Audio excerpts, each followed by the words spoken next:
Broiler মুরগির মাংস তো অনেকভাবেই রান্না করেছেন, কিন্তু ব্রয়লার মুরগির গন্ধটা কি এড়োতে পেরেছেন? তাই আপনাদের জন্য নিয়ে এসেছি আজকের এই রেসিপি। আজকের এই রেসিপিটা পুরোপুরি ফলো করে রান্না করবেন, তাহলে ব্রয়লার মুরগির কোনো গন্ধই আপনারা পাবেন না। খুবই অল্প উপকরণে ঘরে থাকা মশলা দিয়েই আজকে রান্না করব। তাহলে চলুন মূল রেসিপিতে চলে যাই। এখানে আমি মাংসগুলোকে ভালো করে ধুয়ে পানি ঝরিয়ে নিয়েছি। এবার এর মধ্যে এক টুকরা লেবু চিপে দেব। এই লেবুটা দেওয়ার ফলে কিন্তু মাংসের গন্ধটা অনেকটাই চলে যাবে এবং মাংসটা অনেকটাই শক্ত হয়ে যাবে। এবার মাংসগুলোকে 10 মিনিটের জন্য রেস্টে রেখে দেব এবং ততক্ষণে মশলাগুলো রেডি করে নেব। এখানে আমি নিয়ে নিয়েছি 1 চা চামচ জিরা, 4টা এলাচ, লবঙ্গ, গোলমরিচ, 2টা তেজপাতা আর 3 টুকরা দারচিনি।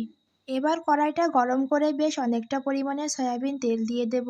এবার 1 কাপ পেঁয়াজ কুচি দিয়ে দিলাম। মাংসের ভিতর কিন্তু রসুনের চেয়ে পেঁয়াজের পরিমাণটা বেশি করে দিতে হয়, তাতে মাংসের ঘনত্বটা ভালো আসে। পেঁয়াজটা একটু নরম হয়ে আসলে এর ভিতর আগে থেকে রেডি করে রাখা মশলাগুলো দিয়ে দেব। এবার ভালো করে নেড়েচেড়ে আদা রসুন বাটা দিয়ে দিলাম। আমি দুইটাই একসাথে ব্লেন্ড করে নিয়েছিলাম। রসুনটা কিন্তু খুব বেশি দেওয়ার দরকার নেই, অল্প করে দিলেই হবে। এবার দিয়ে দিলাম অল্প পরিমাণে জিরা বাটা। এবার মশলাগুলো ভালো করে কষানো হয়ে গেলে একে একে সমস্ত শুকনো মশলাগুলো দিয়ে দেব। প্রথমেই দিয়ে দিলাম 2 চা চামচ পরিমাণে লঙ্কার গুঁড়ো। আপনারা যেমন ঝাল খান তেমন পরিমাণে ঝালটা দেবেন। এবার দিয়ে দিলাম 1 চা চামচ হলুদের গুঁড়ো, 1 চা চামচ লবণ। লবণটা আপনারা স্বাদমতো দিয়ে দেবেন। এবার মশলাগুলো বেশ অনেকক্ষণ ধরে কষিয়ে নিতে হবে। মাংস রান্নার কিন্তু মেন কাজটা হচ্ছে মশলা কষানো। মশলা যদি ভালো করে না কষান তাহলে আপনার মাংসের আসল স্বাদটা পাবেন না। এবার আমি কিছুটা পানি দিয়ে দেব মশলাটা কষানোর জন্য। পানিটা দেওয়ার ফলে কিন্তু মাংসের কাঁচা গন্ধটা আর থাকবে না। মশলা থেকে যখন তেল ছেড়ে দেবে তখন বুঝবেন মশলাটা কষানো হয়ে গেছে। এবার আমি লেবু দিয়ে মাখিয়ে রাখা মাংসগুলো দিয়ে দেব।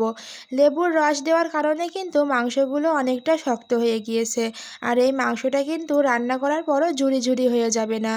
এবার আমি মাংসটা বেশ অনেকক্ষণ ধরে কষিয়ে নেব। অন্য কোনো মাংস কিন্তু এত বেশি কষাতে হয় না, কিন্তু ব্রয়লার মুরগির মাংস যত কষাবেন তত স্বাদ বাড়বে।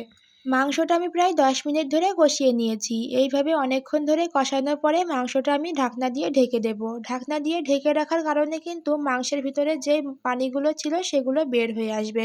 তবে চুলার জালটা কিন্তু মিডিয়াম টু লোতে রাখতে হবে, না হলে কিন্তু পানিগুলো বেরোবে না। আর এই পানিতেই কিন্তু মাংসটা প্রায় 80% সিদ্ধ হয়ে যাবে।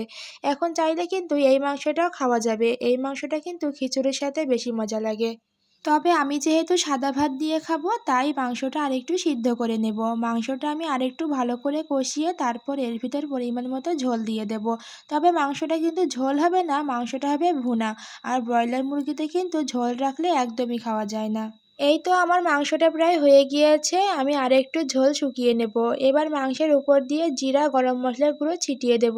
এতে মাংসে আলাদা একটা স্বাদ চলে আসবে। এই যে আমার মাংস রান্নাটা একদম কমপ্লিট, আর মাংসের কালারটা শুধু দেখেন কত সুন্দর হয়েছে।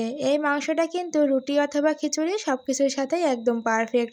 তো আজকে আমার এই রেসিপিটা আপনাদের কাছে কেমন লেগেছে অবশ্যই কমেন্ট করে জানাবেন, এবং পরবর্তী ভিডিওতে আপনারা কোন রেসিপি দেখতে চান অবশ্যই কমেন্ট করে জানাবেন।